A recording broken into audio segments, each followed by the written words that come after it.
Top GOP leader injured in shooting at Republican baseball practice. An alleged Republican-hating Bernie Sanders supporter opened fire on Republican members of the congressional baseball team as the team was at practice just outside Washington, D.C. on Wednesday morning. The shooting took place shortly after 7 a.m. when the Republican baseball team was practicing at Eugene Simpson Stadium Park for a scheduled charity game between Republicans and Democrats on Thursday. The gunman, armed with a rifle, gave no warning before firing over 50 shots into the baseball field. Two Capitol Police officers, who were part of Representative Steve Scalise's security detail, began returning fire while others sought protection on the field. Alexandria police arrived at the scene within minutes. Witnesses said they saw the shooter pinned face down by the police on the pavement behind the third base dugout. Officials later said the suspect died after a shootout with police. The gunman was identified as 66-year-old James T. Hodgkinson from Illinois. His Facebook page apparently featured a banner image of Senator Bernie Sanders, and he is said to have campaigned for Sanders in Iowa last year. Hodgkinson also allegedly described Trump as a traitor in one of his Facebook posts. Steve Scalise, the majority whip of the House of Representatives, was wounded in the shooting. He was in critical condition after undergoing surgery. 4 others, including 2 Capitol Police officers who exchanged fire with the gunman, were also injured. Say no to safe spaces on YouTube. Support TomoNews at patreon.com/TomoNews. Keep watching for more attacks targeted at U.S. lawmakers.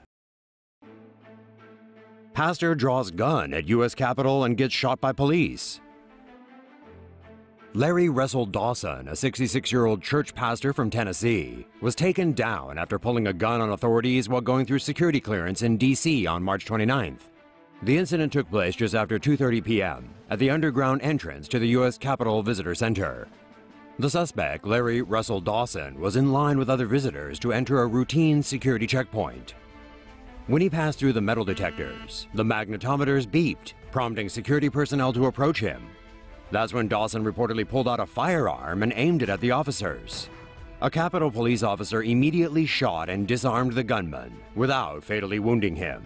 Police report no officers were injured in the incident, but an unnamed female bystander was hit by shrapnel and suffered only minor injuries. Dawson had emergency surgery at MedStar Washington Hospital Center to treat his injuries and remains in police custody. Dawson was previously arrested in October of last year over an outburst during a congressional session at the House of Representatives where he reportedly yelled, "I am a prophet of God," leading to his swift removal from the chamber.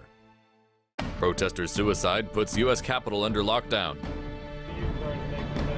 The U.S. Capitol building and surrounding streets were locked down for 2 hours on Saturday afternoon following a shooting incident. On Saturday, a protester approached the west front of the Capitol building amid tourists enjoying the Cherry Blossom Festival. The protester then held up a sign before pointing a gun at his own head and firing once. Pedestrians in the area witnessed the fatal shooting. In response, the area of the Capitol building was locked down for 2 hours, with tourists forced to remain inside. Bomb squad personnel examined the protesters' rolling suitcase for explosives, but none were found. The lockdown was lifted around 3:50 p.m., but the west front of the Capitol remained closed off while police investigated the scene.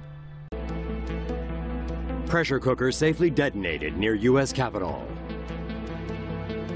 Police safely destroyed a pressure cooker inside a suspicious vehicle left unattended near the U.S. Capitol just minutes before the Memorial Day concert on Sunday. Capitol Police on patrol noticed an unattended suspicious vehicle parked near the U.S. Capitol building at around 5 p.m. on Sunday. Investigators found a pressure cooker and detected an odor of gasoline inside the vehicle. A bomb disposal robot revealed nothing hazardous, and the pressure cooker was taken out of the vehicle. The pressure cooker was safely detonated at approximately 7:45 p.m. A propane tank was also recovered from the vehicle.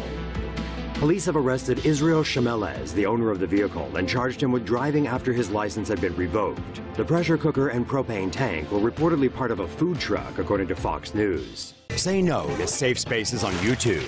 Support TomoNews at patreon.com/TomoNews. Ohio ISIS supporter arrested for plotting attack on Capitol. A 20-year-old man from Cincinnati, Ohio was arrested Wednesday for allegedly plotting an attack on the Capitol.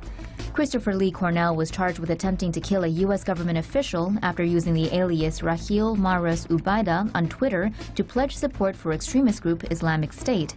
Last August, Cornell told an FBI informant in an online message that he wanted to launch a jihadist attack. Cornell planned to attack the Capitol building using pipe bombs and then open fire on officials, lawmakers, and assistants as they tried to escape. He then bought 2 semi-automatic rifles and 600 rounds of ammunition from a store in Cincinnati.